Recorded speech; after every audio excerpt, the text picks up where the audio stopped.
ગુજરાતમાં છેલ્લા ઘણા સમયથી કોળી સમાજ ખૂબ જ ચર્ચામાં આવ્યો છે। આપણે જોયું હતું કે બગદાણાની આખી બબાલ થઈ હતી, કોળી સમાજ ભેગો થયો હતો અને હવે જ્યારે ચૂંટણી આવી રહી છે ત્યારે ગુજરાતમાં લગભગ 47% મતો છે તે કોળી સમાજના હોય છે અને અત્યારે હાલ ફરી એક વખત લીંબડીની અંદર કોળી સમાજનું એક મોટું મહાસંમેલન યોજાયું છે, જેમાં આગામી સમયમાં કોળી સમાજના મુખ્યમંત્રી હોવા જોઈએ એવી વાત પણ કરવામાં આવી છે। શું છે સમગ્ર વિષય, તેના વિશે વિગતે વાત કરીએ। નમસ્કાર, હું હંસિની અને તમે જોઈ રહ્યા છો નિર્ભય ન્યૂઝ। અત્યારે હાલ કોળી સમાજ ક્યાંક ને ક્યાંક ઘણી બધી રીતે ભેગો થઈ રહ્યો છે। એવું નથી કે બગદાણાની બબાલ થઈ એ બાદ આ પહેલું સંમેલન કરવામાં આવ્યું, અને પહેલા પણ ઘણી બધી વખત સંમેલન કરવામાં આવ્યું હતું। ત્યારે હવે સુરેન્દ્રનગરના લીંબડી તાલુકાના ઉટડી ગામે કોળી ઠાકોર સમાજનું સંમેલન યોજાયું હતું। લીંબડી વિધાનસભા સહિત રાજ્યના મુખ્યમંત્રી પણ કોળી ઠાકોર સમાજના હોવા જોઈએ તે અંગે ચર્ચા કરવામાં આવી હતી। કોળી ઠાકોર સમાજમાં એકતા વધે તેમજ સમાજમાં શિક્ષણનું મહત્વ વધે તેવું પણ આહવાન કરવામાં આવ્યું છે। ઘણા બધા લોકો છે એ લોકો હાજર રહ્યા હતા અને ખાસ કરીને ઋષિ ભારતી બાપુ છે એમના દ્વારા પણ ક્યાંક ને ક્યાંક લીંબડી વિધાનસભાની વાત હોય અથવા તો પછી કોળી ઠાકોર સમાજના મુખ્યમંત્રી હોવા જોઈએ એવી પણ વાત તેમના દ્વારા કરવામાં આવી છે। કારણ કે છેલ્લા ઘણા સમયથી જે રીતે કોળી સમાજ ચર્ચામાં આવ્યો છે, નવનીત બાલદિયાનો જે બગદાણાના આખો કેસ સામે આવ્યો હતો એની સામે કોળી સમાજ પડ્યો હતો, સમાજની સામે ક્યાંક સરકારની સામે પણ કોળી સમાજ પડ્યો હતો, અને હવે જ્યારે મોટું એક બીજું સંમેલન કરવામાં આવ્યું છે લીંબડી તાલુકાની અંદર, ત્યારે હવે ક્યાંક એવી માંગ કરવામાં આવી છે કે આગામી સમયમાં કોળી ઠાકોર સમાજના મુખ્યમંત્રી પણ હોવા જોઈએ। આ સમગ્ર વિષયને લઈને જે ઋષિ ભારતી બાપુ છે તેની સાથે કોળી સમાજના આગેવાનો છે એ દરેક લોકો શું કહી રહ્યા છે સાંભળીએ। આપણો કોળીને ઠાકોર સમાજ છે। 2 દિવસ પહેલા મારે લંડન હું 2-3 વાર જઈ આવ્યો છું, કે 7000 જેટલા આપણા પરિવારો વસે છે એ આ સંગઠનમાં જોડાયા, ખૂબ મને ગૌરવ થયું। બીજા અનેક કન્ટ્રીઓમાં પણ આપણો સમાજ ફેલાયેલો છે, એનું સંકલન ચાલુ છે। અને ગુજરાતની વાત કરીએ ત્યારે બધાએ આંકડા આપ્યા છે।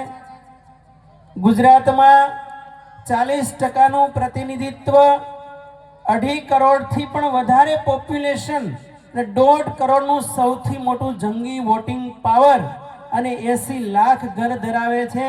અને આખા ગુજરાતમાં સૌથી યુવા ધન ઉપનિષદોએ જેને ખૂબ નવાજી પ્રશસ્તિ કરી છે, યુવા સ્યાત સાધુ યુવા અધ્યાપક આશિષ્ઠ દ્રઢિષ્ઠ બલિષ્ઠ તસ્યેમ પૃથ્વી સર્વ વિતસ્ય પૂર્ણા સ્યાત, એવા યુવા લેવું જ રહ્યું।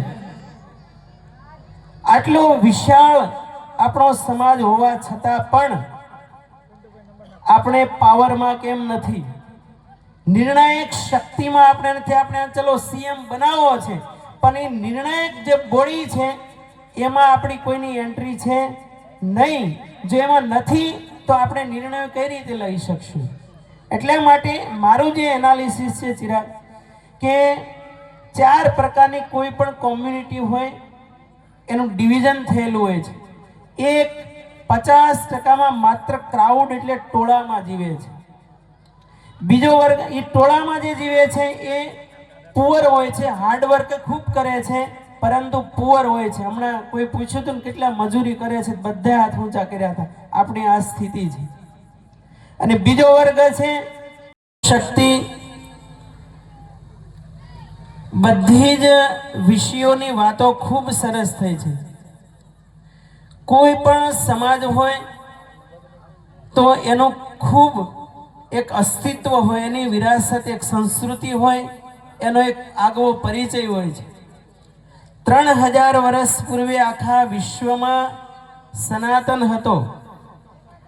ઈસવીસન પૂર્વે 6ઠી સદીમાં જે મહાપુરુષોએ બગાવત કરી, બળવો કર્યો, વિદ્રોહ કર્યો, તેથી શું છે એ લગભગ 20%માં હશે। અને ત્રીજો વર્ગ જે છે જેના માટે અમારી સંતોની, આ યુવાનોની અહીં ઉપર બેઠા છે, બધાની મહેનત છે, જે માત્ર ને માત્ર સ્વમાનને ખાતર જીવે છે।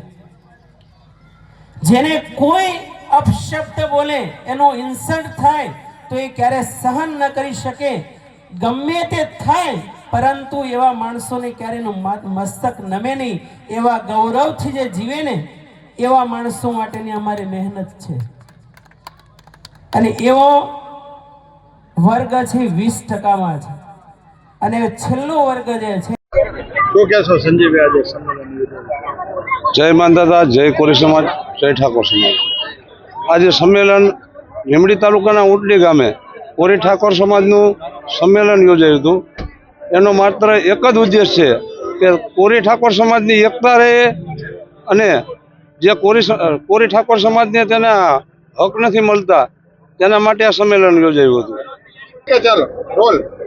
જય માનદાતા, જય વેલનાથ, ઓમ નમો નારાયણ.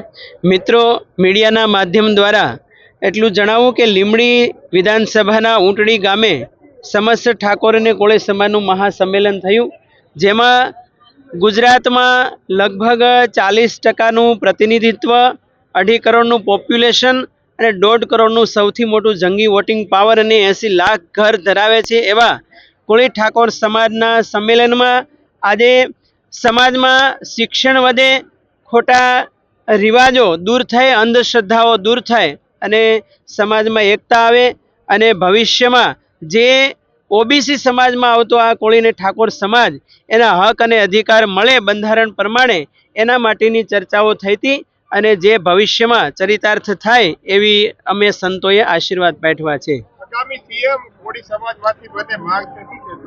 જુઓ, ઓબીસી સમાજમાં સૌથી મોટો સમાજ હોય તો કોળી અને ઠાકોર સમાજ છે. જ્યારે માધવસિંહ સોલંકી સાહેબ સીએમ બન્યા પછી કોળી કે ઠાકોર સમાજમાં કોઈ સીએમ નથી બન્યા, તો આ સમાજ આવડું મોટું વોટિંગ કરે છે. તો વર્ષોથી આ માંગ સમાજના આગેવાનોની, અમારે બાબુ દાદા ભાલિયા અને જે યુવા કોળી ટીમ છે અને પરસોત્તમભાઈ માલકિયા સાહેબ, બધા સંતોની પણ ઈચ્છા છે કે આ સમાજનો સીએમ બનવો જોઈએ, એટલે એ પણ અપેક્ષા રહેશે. જી, ખાસ કરીને લીંબડી વિધાનસભામાં અન્યાય થાય છે એવું કીધું, શું કહો? જુઓ, 22ની વાત કરીએ તો ત્યારે પણ સમાજને એન કેન પ્રકારે ડિવાઈડ કરી દેવામાં આવ્યો હતો, એવી મેં વાતો સાંભળી છે. તો 27માં આવું ન બને એના માટેની પણ વાતો થઈ છે.